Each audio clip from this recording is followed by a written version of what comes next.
Dear parents, ఇది ఒక్కసారి ఆలోచించండి.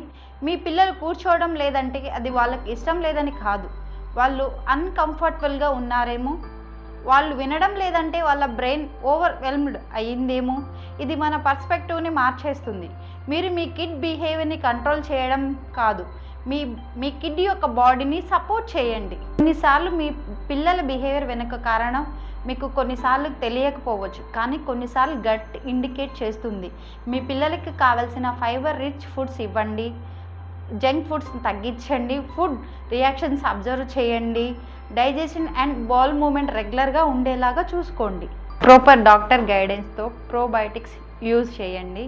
మీరు చేసే చిన్న చిన్న చేంజెస్ మీ కిడ్ యొక్క గట్లో పెద్ద చేంజెస్ అయ్యి బ్రెయిన్లో చేంజెస్ తీసుకొస్తాయి.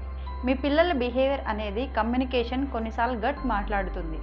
గట్ని సెట్ చేస్తే బ్రెయిన్ డెవలప్మెంట్ అయ్యే అవకాశం ఉంది.